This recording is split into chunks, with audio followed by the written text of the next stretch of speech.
Если кто-то лет 10 назад сказал бы Валерии, что она станет домохозяйкой, она бы громко рассмеялась. Она была амбициозной, умной, закончила школу с золотой медалью, затем экономический университет в крупном городе. Отец, Павел Степанович, вырастил ее один после того, как ее мама умерла от болезни, когда Валерии не было и 5. Павел Степанович был простым плотником, но талантливым и трудолюбивым. Начав с небольшой мастерской в гараже, он со временем основал собственную мебельную фабрику, которая приносила стабильный доход. Валерия с детства видела, как отец выкладывался ради нее, и после вуза решила пойти работать к нему в компанию, сначала в качестве экономиста, а потом стала фактически его заместителем. Именно там она и познакомилась с Денисом, новым водителем, стройным парнем с живыми голубыми глазами.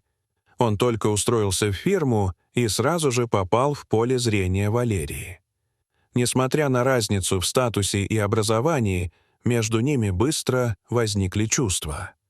Денис рассказывал, что когда-то учился на программиста в соседнем городе, но на 2-м курсе произошел конфликт с преподавателем, из-за которого его отчислили.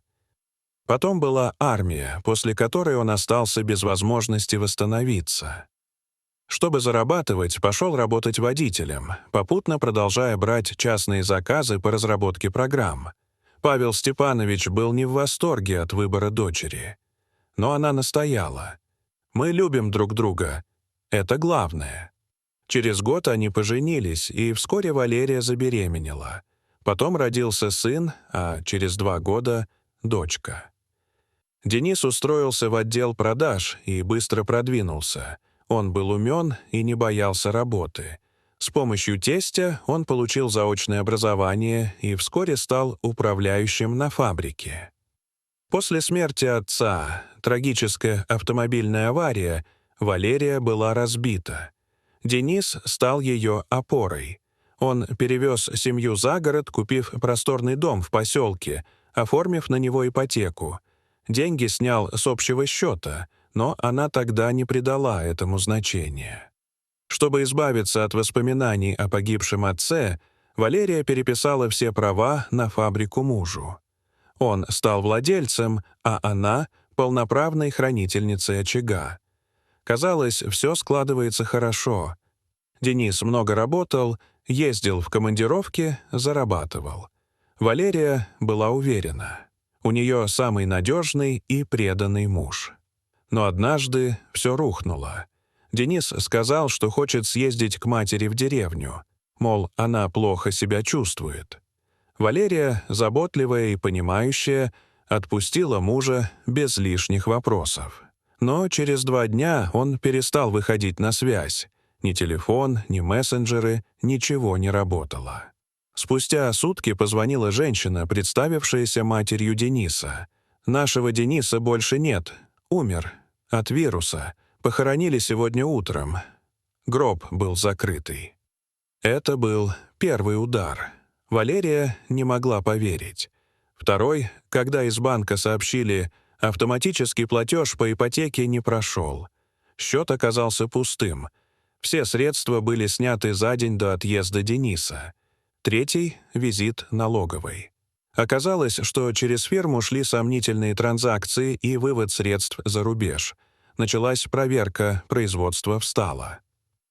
Управляющий фабрики Виктор Семенович, старый сотрудник и человек кристальной репутации, пытался помогать как мог.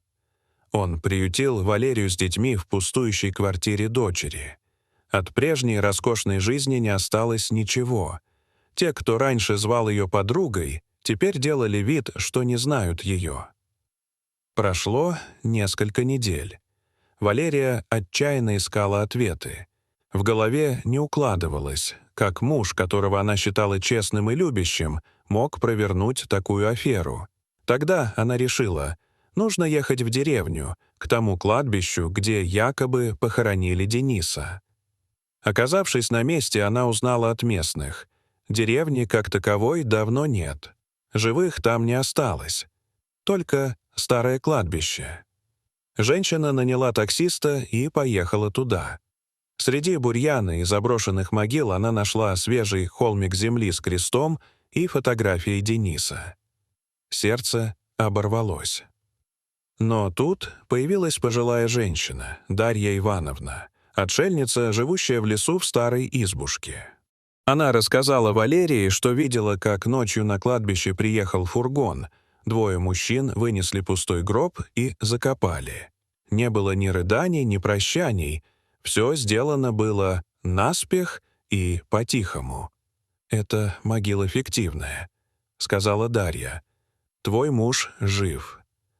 Оказалось, Денис действительно родился в этой деревне, но еще ребенком остался сиротой. Его воспитала бабушка в соседней деревне. А там у него с юности были отношения с девушкой, Аленой, дочерью главы сельского совета Руденко Юрия Аркадьевича. У них есть общий ребенок. Все это время они поддерживали связь, а Алена растила сына одна. Когда Валерия вышла замуж за Дениса, он не порвал отношения с прошлым.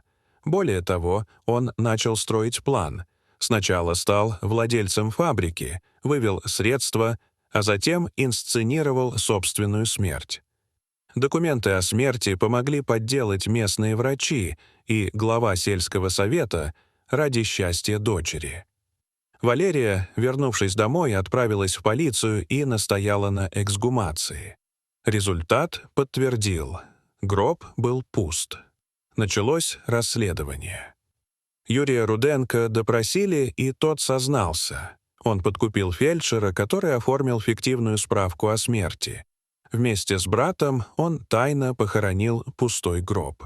Денис же в это время с Аленой и сыном уже был за границей, с новыми документами и ворованными деньгами. Через несколько месяцев их нашли.